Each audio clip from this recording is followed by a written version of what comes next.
how to reset game and start over and where wins meet. Now in this very quick video, I'm going to show you how you can reset the game and start over.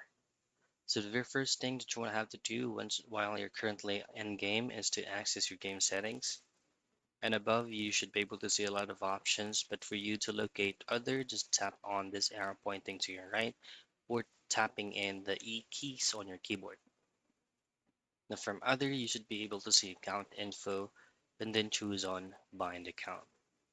Once you choose on bind account, you will see where you connect or where you link your Whereins Meet account to. But for you to reset the game and start over, all you have to do is to connect it into NetEase Games first. Once you successfully linked your account into NetEase Games, it will reset and be back to the very first tutorial of the game, and then you will be resetted back to zero. And that's it. That's how you reset game and start over and where wins meet.